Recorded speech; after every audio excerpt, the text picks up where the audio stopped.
서울 어느 가정에 유복한 가정에 아들로 태어났습니다. 큰 부자는 아니었지만 또 부모의 사랑을 독차지하고 그저 행복한 나날을 보내었는데 1950년 한국의 전쟁이 터짐으로 말미암아 한순간에 위기가 닥치게 됩니다.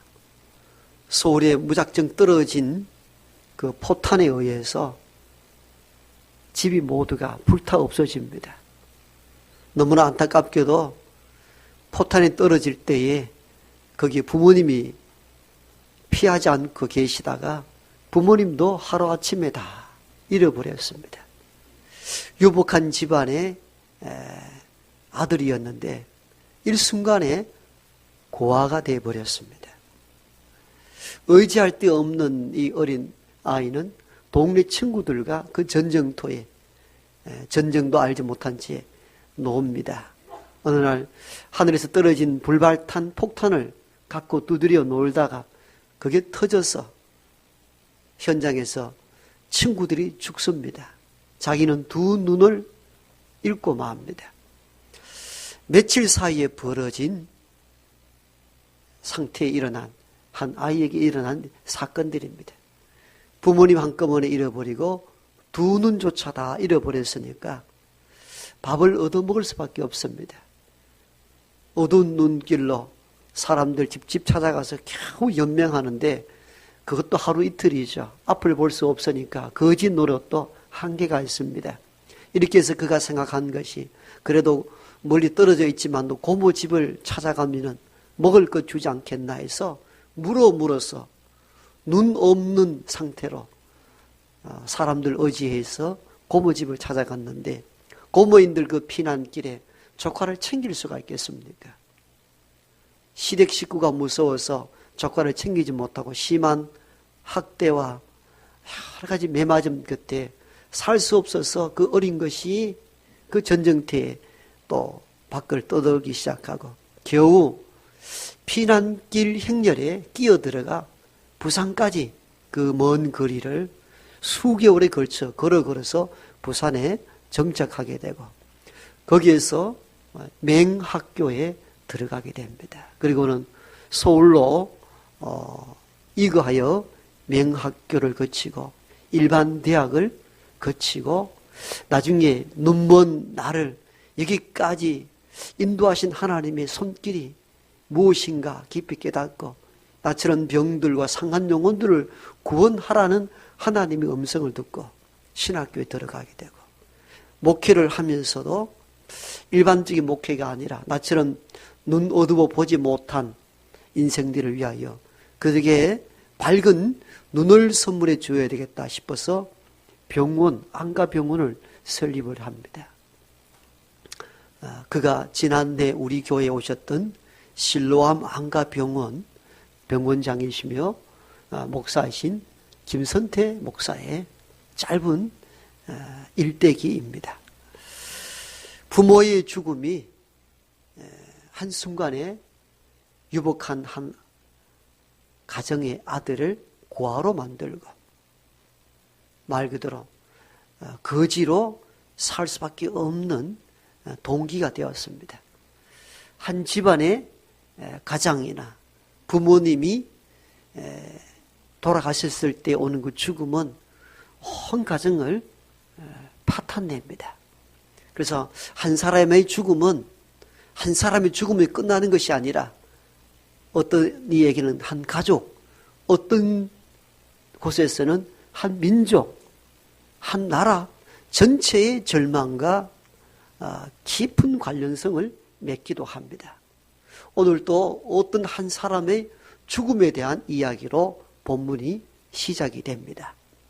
이 한 사람의 죽음은 한 개인의 문제가 아니라 전 민족의 절망으로 치닫기 시작합니다. 이 한 사람의 죽음으로 말미암아 성경에 기록하기를 온 백성이 30일 동안 애곡했다라고 기록되어 있습니다. 당시에 풍습일 수도 있습니다마는 전 민족이 갖는 절망감이 얼마나 컸는가를 보여주는 대목입니다. 한 사람의 죽음이 30일 동안 온 백성들이 애곡했다는 것은 그 한 사람의 죽음이 한 사람의 죽음으로 끝나는 것이 아니고 전 민족의 혼란과 그 다음에 절망을 안겨줬다는 것을 가르쳐주는 대목이라 이렇게 볼 수가 있습니다. 그래서 오늘 본문에는 이렇게 시작이 되죠. 여호와의 종 모세가 죽은 후에 죽음을 지금 먼저 알립니다. 죽음을 성경의 첫 구절을 죽음으로 알렸다는 이 의미는 그 한 사람의 죽음이 보통 사건이 아니었다는 것을 암시해 줍니다. 그 한 사람의 죽음이 단순한 개인의 죽음이었다면 성경의 첫 구절을 이 사람의 죽음으로 시작해야 될 이유가 없는 것이죠. 이 사람의 죽음이 엄청난 절망과 좌절을 안겨줬기 때문에 이 사람의 죽음을 지금 알리는 겁니다. 그 사람이 우리가 읽고 짐작했듯이 모세의 죽음입니다. 모세가 어떤 사람이었기에 온 백성이 30일 동안 애곡을 하고 그렇게 슬퍼하고 절망스럽게 느꼈는지 우리는 그 사람의 삶을 잠시 좀 알지만도 다시 추적해 볼 필요가 있습니다. 그는 노예의 자녀로 태어납니다. 노예의 자녀니까 그도 같은 노예일 수밖에 없습니다. 그때는 애굽의 지배 아래 노예했을 때였으니까 이스라엘 백성들, 히브리 민족들은 모두가 노예적 상태였습니다. 그런 상황 속에 모세가 태어납니다. 노예의 자식으로 태어나는 것도 참 암울한 시대에 태어났는데 더 억울한 것은 그때의 애굽의 왕이 히브리 민족이 번성함을 위협으로 느끼고 남자아이를 다 죽이라는 유아 살해 명령이 떨어질 때입니다. 그러니까 참 노예의 자식으로 태어난 것도 시대의 참 아픔인데 거기다가 남자아이 살해 명령까지 떨어졌으니까 살 길이 막막합니다. 2, 3개월 몰래 키웠지만도 아이의 울음소리가 커지자 결국은 갈대 상자를 만들어서 모세의 부모가 모세를 그 상자에 담아 라인 강가 띄어내 보냅니다. 키울 수 없는 순간이 옵니다. 놀랍게도 그때에 바로 공주가 강가에 나왔다가 이 갈대 상자를 보게 되고 갈대 상자에 아이를 건져냅니다. 그래서 바로 공주가 이름을 붙입니다. 물에서 건져냈다고 이름을 모세라 이렇게 붙여가지고 공주의 아들로 입양하여 왕궁에서 지내게 됩니다. 놀란 인생의 반전이 일어난 거죠. 노예의 자식으로 태어나고 죽을 수밖에 없는 생명이었는데 살아난 것도 기적인데 공주의 아들로 입적이 되었으니까 그냥 왕자의 품위로 성장하게 됩니다. 정말 호사스러운 일들이 그에게 일어났습니다마는 점점 그가 성장해 나아가면서 자기의 출신이 어떤 출신이었는지를 알게 되고 그리고 자기 민족의 눈에 뜨이게 시작합니다. 그들이 얼마나 고난과 좌절과 절망과 핍박 가운데 있는지를 눈으로 보게 됩니다. 그런 어느 날 자기 같은 민족인 히브리 민족이 애굽인에 의해서 심한 매를 맞는 것을 보고 참지 못해 분노를 일으키고 그 애굽인을 쳐 죽입니다. 어떤 의미에서는 고의성이라기보다는 과실치사에 가깝습니다. 그러나 그 사건이 나중에 드러나게 되고 결국은 왕궁에서 도망자의 신세로 전락합니다. 인생에 이만큼 급반전이 이루어진 예는 참 드뭅니다. 노예의 자식으로 태어났다가 죽을 몸이 왕궁의 왕자의 품격으로 살아가다가 어느 한순간에 다시 뒤떨어 완전 나락으로 떨어져서 광야로 내몰려요. 양떼를 치는 그냥 일반 목동에 불과한 삶을 40년 살아갑니다. 그때 떨기 넘어 불꽃 가운데 임재하신 하나님께서 그 모세야 부르시오. 네가 다시 애굽으로 돌아가 바로 왕에게 내 백성을 내보내라는 지시를 받게 됩니다. 내가 누구간데 바로에게 가면 내가 어떻게 그에게 말씀할 수 있느냐 말하지만도 하나님은 그 모세를 지팡이를 내어주면서 그걸 가지고 가라 합니다. 이렇게 해서 출애굽 여정이 시작이 된 것이죠. 애굽에서 탈출했다 해서 모든 문제가 끝났나요? 애굽에 있을 때보다 더 힘든 일들이 그들 앞에 놓여 있잖아요. 가장 먼저는 홍해 바다를 건너는 일들과 홍해 바다를 건너고 3의 길을 갔으나 마실 물이 없었는데 겨우 마실 물을 찾았으나 쓴물이라 마실 수가 없습니다. 쓴물, 마라의 샘을 만났다는 그 의미는 그들의 앞으로 여정이 쓰디쓴 인생길이 놓여 있다는 것을 암시해 줍니다. 그냥 선물이 아니에요. 일순간의 선물이 아니에요. 40여 년 인생의 선물을 경험하게 될 것이라는 암시가 마라의 선물에서 주시는 하나님의 메시지입니다. 여러분, 얼마나 쓰디쓴 인생길을 40년 걸어갑니까?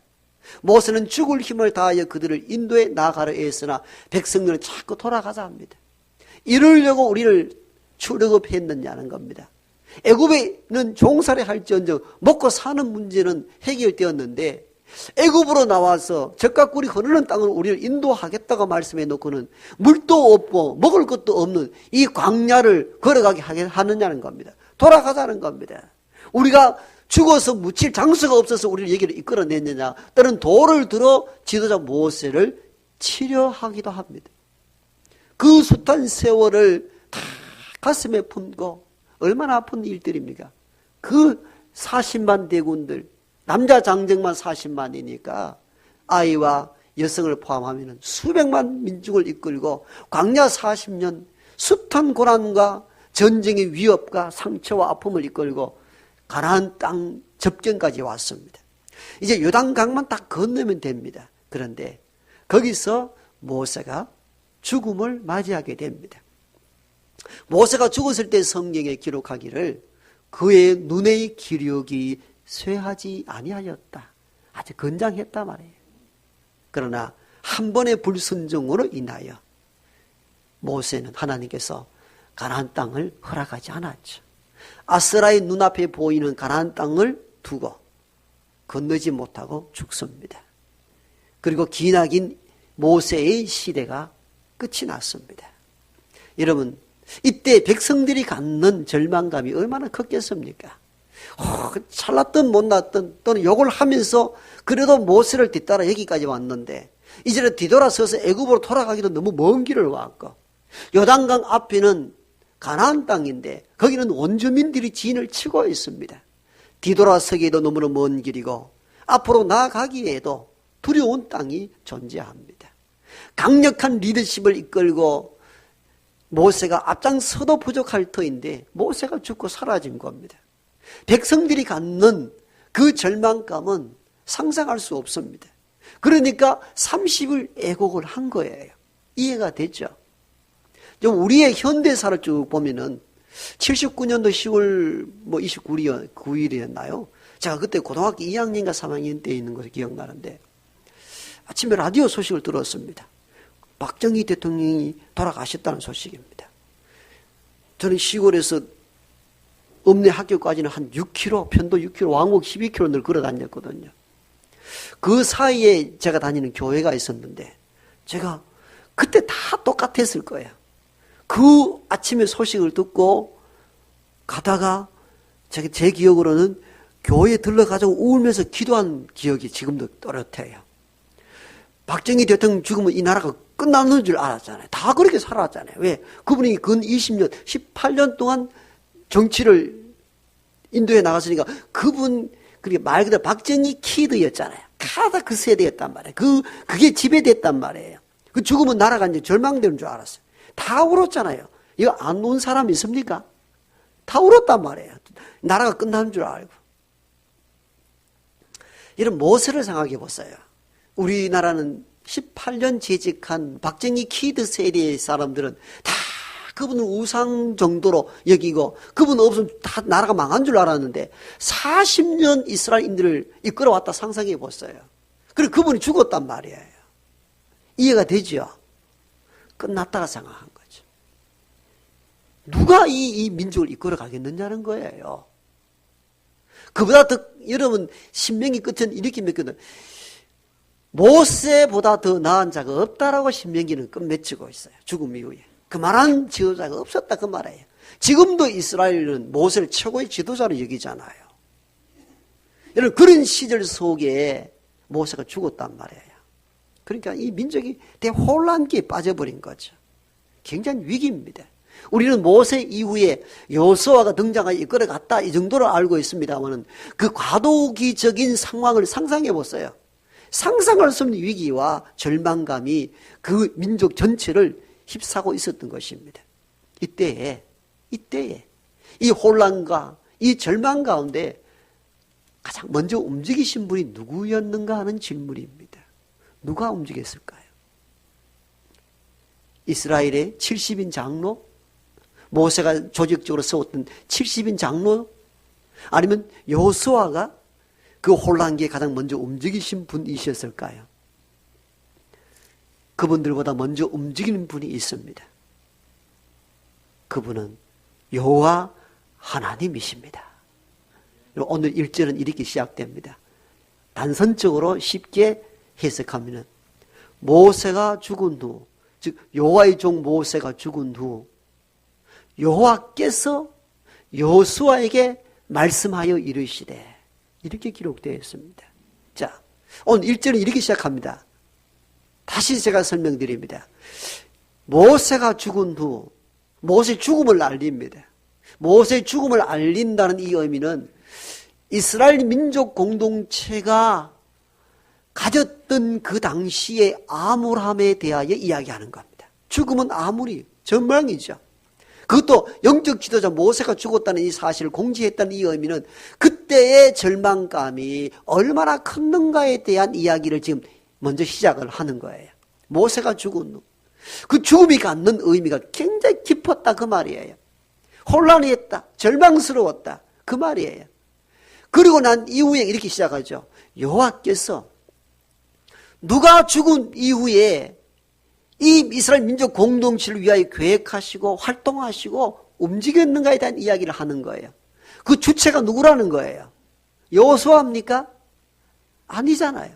여호와께서 여호수아에게 말씀하여 이르시되 이 혼란과 절망과 좌절 가운데 있을 때에 누가 활동하셨고 누가 움직였는가에 대한 메시지를 전하는 거예요. 제가 여호수아를 읽고 연구하고 앞으로 여호수아를 설교하면서 일자를 딱 읽다가 멈췄습니다. 아, 여기에 놀라운 비밀이 있다는 사실을 제가 깨달았기 때문입니다. 모세가 죽은 후 죽음이 갖는 절망감을 그 당시의 상황을 이야기하고 난 뒤에 이 상황을 타개하기 위하여 가장 먼저 앞서 활동하시고 움직이신 분이 누구인가에 대한 답이 1절에 기록되어 있기 때문입니다. 다른 거 생각할 필요가 없습니다. 모세가 죽은 후에 누가? 여호와께서 누구에게? 여호수아에게 말씀하는 거예요. 여러분 이 1절의 대목을 읽어보면은 인생들의 좌절과 절망과 위기와 환란에 빠져 있을 때에 누가 가장 먼저 움직이시는가에 대한 답변을 얻을 수가 있습니다. 우리는 종종 생각하기를 너무 힘이 들고 너무 어려울 때 이렇게 생각할 때 많잖아요. 하나님 어디 계십니까? 뭘 하고 계십니까? 내가 이렇게 힘이 들고 내가 이렇게 힘들고 어렵고 절망과 좌절 가운데 있는데 뭘 하고 계십니까? 여러분 이런 항변할 데가 없었나요? 나는 부도가 나고 가산이 파산이 나고 죽음으로 인하여 좌절과 절망 가운데 있는데 당신 하나님 어디 계십니까? 이 질문 해본 적 없으십니까? 다 있잖아요. 아무런 활동하지 않는 것 같던 하나님, 여전히 침묵해 보이시는 하나님에 대한 것들 얼마나 많이 경험합니까? 여러분 유명한 작가 박완서 씨가 쓴 몇 년 전의 작품 한 말씀만 하시옵소서. 이는 자전적 에세이집인데요. 26인가 27된 외아들, 의대에 다니는 아들이 사고로 갑작스럽게 죽게 됩니다. 여러분 이해가 됩니까? 상상이 됩니까? 외아들이 어디를 다니는데 사고로 죽었습니다. 엄마의 심정이 어떠하겠습니까? 박원서 작가도 그리스도인인데 이걸 하나님께 항변하는 제목이 한 말씀만 하시옵소서. 하나님, 내가 이렇게 절망스러운데 왜 아무런 말씀도 하시지 않느냐는 겁니다. 내가 이렇게 부르짖고 하나님 어떻게 이런 일이 있을 수 있는다라고 통곡하는데 왜 침묵해 계시느냐는 거예요. 그걸 책으로 쓴 책이 한 말씀만 하시옵소서. 즉 하나님, 내가 이해될 수 있도록 한마디 말씀만 좀 해달라는 겁니다. 그런데 왜 침묵해 계시느냐는 거예요. 이게 인간이 갖는 하나님에 대한 항변입니다. 저는 그 책을 읽다가 이게 사실은 신학적으로는 신정론이라 합니다. 신이 정당한가 하는 논의입니다. 심각한 주제죠. 신이 하는 일들이, 즉 하나님이 하는 일들이 정당한가 따져보자는 겁니다. 정당한가. 이게 일반적으로 하는 질문이 뭐냐, 한 말씀 해보시라는 겁니다. 나 이런데 내가 설득될 수 있도록 한 말씀 해보십시오, 하나님. 그 얘기예요. 이 메시지 속에는 뭐가 포함되어 있습니까?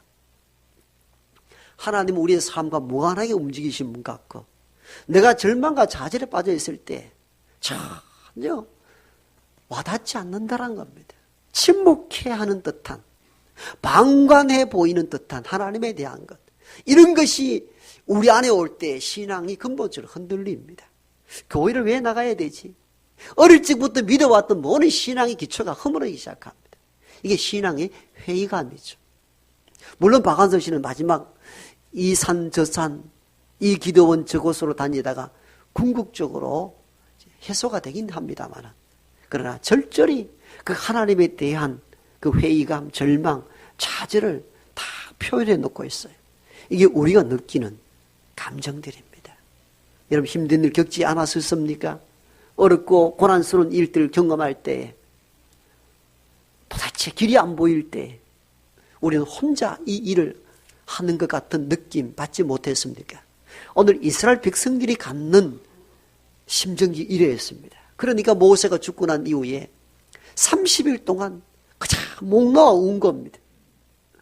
왜? 캄캄했기 때문에. 그런데 놀랍게도 여호수아 1장 1절은 이렇게 시작을 합니다. 모세가 죽은 후 여호와께서 여호수아에게 말씀하여 이르시되 너는 너희 백성을 이렇게 세워 내가 지시한 땅으로 가라, 이렇게 명령을 하는 것으로 2절이 또 시작이 됩니다. 이 대목을 보면은 우리가 절망과 좌절 가운데 아무것도 할 수 없을 때에 먼저 이 일을 계획하시고 활동하시고 움직이시는 분이 하나님이라는 사실을 깨닫게 됩니다. 여러분 그렇습니다. 우리가 아무 힘 없고 절망과 좌절 가운데 어찌할 바를 알지 못할 때 우리보다 먼저 움직이시는 분이 저와 여러분이 믿는 하나님이십니다. 그 하나님을 그냥 믿지 마세요. 그냥 습관화된, 오래전부터 전통으로 내려오는 형식화된, 박제된 하나님이 아니라 살아 꿈틀대고 내가 움직이지 못할 때 나보다 앞서 행하시고 활동하시는 살아있는 하나님을 믿는 저와 여러분 되길 바랍니다. 그냥 믿는 그 신앙, 그 학습된 것 말고 실제 내 삶 속에 꿈틀대는 하나님을 만나셔야 합니다. 여러분 아브라함을 보십시오. 창세기 11장 마지막 9절에는 이렇게 소식을 전하고 마칩니다. 아브라함의 아버지 데라가 죽었다는 소식으로 11장이 끝이 납니다. 지금도 아버지라는 존재는 참 큽니다. 아버지가 살아서 힘이 되는가 되지 않는가 자녀들에게 상당한 영향을 끼칩니다. 그만큼 중요한 자리예요. 그래서 부모는 어떤 의미에서는 건강하게 오래 자기 위치를 지켜주는 것이 자녀에게 큰 힘이 됩니다. 그렇잖아요. 그런데 고대 사회일수록 더 그렇단 말입니다. 지금은 현대사회 자기 재능이 있으면 뭐든지 할 수 있는 시대지만 고대 사회일수록 아버지가 가지고 있는 힘과 권위는 굉장한 영향을 끼쳤습니다. 그런데 그 아버지가 돌아가신 거예요. 아브라함 홀로 남았습니다. 살 길이 막막하죠. 근데 12장 1절에서는 11장 1절에서는 아버지 데라가 죽었다는 소식을 전하고 12장 1절에 이렇게 시작합니다. 하나님이 아브라함을 택하사 너는 너의 본토 친척 아버지 집을 떠나 내가 너에게 지시할 땅으로 가라. 그럼 내가 너로 큰 민족이 되게 하며 열국의 아비가 되게 하겠다. 여러분 11장 마지막 구절과 12장 첫 구절 놀라운 반전이 일어나죠. 자, 아버지를 잃고 방황과 절망 가운데 있는 아브라함이 하나님 나 좀 살려주세요. 네 아버지 돌아가시고 어찌할 바를 알지 못합니다. 라고 시작한 것이 아니고 아버지 데라를 잃고 방황 중에 있는 아브라함을 먼저 선택하시고 부르신 이가 하나님이심을 보여주고 있습니다. 아브라함은 너는 너희 본토 친척 아버지 집을 떠나 내가 너에게 지시할 땅으로 가라. 그럼 내가 너로 큰 민족이 되게 하고 열국의 아버지가 되게 해주시겠다는 약속을 하신 이는 하나님이셨습니다. 다시 설명드릴까요? 아브라함이 아버지를 잃고 슬픔 중에 하나님 나 좀 도와달라 해서 아브라함이 하나님 앞에 선 것이 아니고 그런 절망과 좌절 가운데 어찌할 바를 알지 못하는 상태에 놓여 있는 한 인생 아브라함을 보시고 하나님이 먼저 선택했다 그 말입니다. 하나님 먼저 활동하신 거예요. 우리가 가끔 이럴 때가 있죠. 내가 너무 가난하고 너무 어렵고 너무 힘들어서 목사님 교회에 나오기 시작했습니다. 맞죠? 외형적으로는 그게 맞아요. 때로는 죽음과 절망과 좌절 가운데 의지할 데 없어서 그래서 교회에 나와서 하나님 믿고 싶어서 믿었습니다. 그런데 이 사람이 몇 년 동안 신앙생활을 하고 성경 읽고 이리 하다 보면 나중에 되면 있는 고백을 합니다. 내가 참 급해서 글에 나온 줄 알았는데 말씀을 읽고 은혜를 입어보니까 그것조차 나의 걸음을 인도하시는 이가 하나님이셨음을 이제 깨닫게 됩니다. 아멘. 이 고백을 하게 되잖아요. 그렇잖아요. 저와 여러분이 내 의지와 내가 어떤 결단으로 교회에 나와서 하나님 믿었는 것 같아 보이는데 진짜로 믿어보고 말씀 읽어보니까 이게 뒤집혔다는 사실 깨닫게 됩니다. 내 의지와 내 결단이 있기 이전에 하나님이 불쌍한 나를 선택하셨고 은혜의 장으로 인도하셨다는 사실 말입니다. 아멘. 저와 여러분이 순서는 그렇습니다. 내 의지와 결단으로 내 자발적으로 여기 나온 것 같아 보이지만도 사실은 그 이전에 하나님의 활동하심이 저와 여러분을 불러내신 줄로 믿습니다. 그래서 우리는 은혜라 이야기하는 겁니다. 왜 은혜입니까? 내 행위에 의한 것이 아니기 때문에 은혜라 말하는 것입니다. 아브라함이 아브라함 된 것 아브라함이 아니며 하나님의 은총 때문인 줄 믿습니다.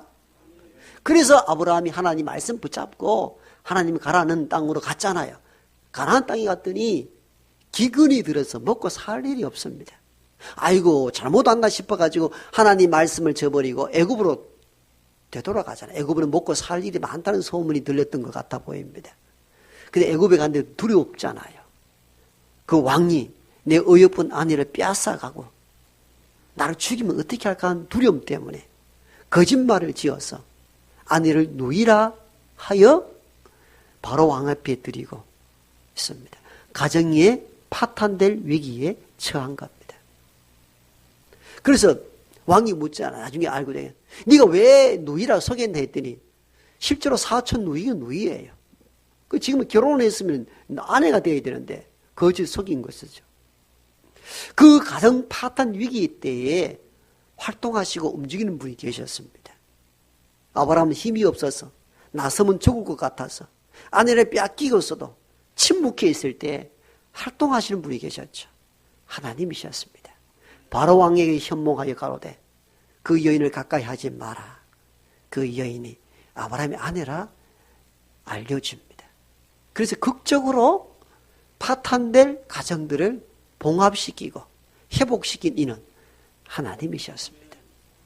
아브라함의 아브라함됨은 하나님의 전적인 활동하심 때문이었습니다. 우리는 이런 대목보다 성경 많은 부분에서 사람들보다 먼저 앞서 행하시고 움직이시는 분이 하나님이심을 복음서에서도 볼 수가 있습니다. 자, 아기 예수님이 태어났습니다. 이때 헤롯 대왕이 유대를 지배하는데 유대의 왕으로 태어났다는 아기 예수를 죽이기 위해서 그때 2세 이하 남자아이 유대인을 다 죽이라는 명령이 떨어집니다. 이때에도 하나님께서 육신의 아버지 요셉에게 현몽하여 애굽으로 피신하라 합니다. 항상 하나님이 인간보다 먼저 움직이시고 활동하셨습니다. 항상 그러하셨습니다. 어떤 선교사님이 오래전에 밀림 지역 한 번도 외부인이 들어가지 아니하는 밀림의 어떤 부족에 선교사로 들어갔습니다. 미전도 종족들이죠. 그래서 복음을 전하리라. 언어도 통하지 않고 문화도 다르고 이 복음을 어떻게 전할까 참 고민을 합니다. 그러나 사명이 있어서 그 밀림 지역으로 찾아가서 복음을 전하는데 너무 놀랍습니다. 문화가 비슷한 문화가 많아서 예수 그리스도를 전하는데 복음이 수용성이 얼마나 빠른지 빠르게 전파되는 것을 경험하면서 이 선교사가 크게 깨닫습니다. 내가 최초로 이 민족에게 복음을 전하는 줄 알았는데 나보다 먼저 와서 복음을 전하는 이가 있다는 사실을 깨달았습니다. 그가 누구였을까요? 하나님이심을 이 선교사가 깨닫습니다. 내가 최초로 여기 와서 복음을 전하고 최초의 복음이 전거된다 생각했는데 복음을 전하다 보니까 접촉점이 많다는 사실을 깨닫습니다. 이 비밀을 하나님이 성령 하나님이 먼저 이 부족에게 오셔서 내가 복음을 전할 수 있도록 장치를 마련해 두었다는 사실을 깨달았다 그 말입니다. 이 고백과 이 체험을 담아 쓴 책이 나보다 앞서 가시는 하나님. 이해가 됩니까? 우리가 최초로 움직이고 최초로 활동하시는 줄 알았는데 언제나 인간보다 먼저 가서 활동하시더라는 겁니다. 이게 나보다 앞서 가시는 하나님. 이 책을 내놓은 것입니다. 선교사가 직접 체험한 이야기들입니다. 여러분 그렇습니다. 우린 절망과 좌절이 있을 때에 우리가 뭐 어떻게 움직이가 뭘 어떻게 했다라고 생각하는데 그게 아닙니다. 그 마음을 움직이시고 절망과 좌절 가운데서도 회복토록 먼저 작업하시고 활동하시는 분은 성령 하나님이십니다. 성령 하나님이세요. 오늘 1절도 그 지금 말씀하는 거예요. 모세가 죽은 후 여호와께서 여호수아에게 말씀하여 이르셨다. 이 말씀은 뭘로 말합니까? 모세가 죽은 후에 모두가 절망 가운데 있을 때 어찌 아빠를 알지 못할 때에 이 절망을 타개하기 위하여 먼저 활동하시고 움직이신 분이 하나님이셨다는 사실들을 선포한 내용입니다. 그래서 우리가 1절만 잘 이해하고 받아들여도 우리가 큰 위로와 힘이 됩니다. 이거 얼마나 큰 위로가 됩니까? 모세가 죽은 후에 그들이 뭐 활동적으로 움직여서 뭘 하려고 한 것이 아니에요. 여호와께서 그 다음에 지도자 여호수아를 세우고 계속 일을 전개해 나가시는 모습들을 1절에서 다 찾아낼 수가 있습니다. 그러므로 우리는 오늘 이 본문을 통하여서 큰 위로와 큰 소망을 가질 수 있기를 바랍니다. 저와 여러분들이 어찌아빠를 알지 못하여 좌절과 절망 가운데 있을 때 우리는 누가 와서 나를 어떻게 할 건가? 내가 어떻게 이 가정을 이끌어낼 것인가?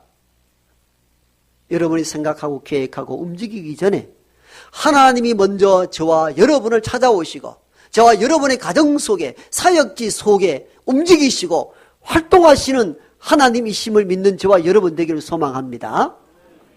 이게 신앙입니다. 이 신앙 붙잡고 한 주간 살아갈 수 있는 우리 모두가 되기를 축복합니다.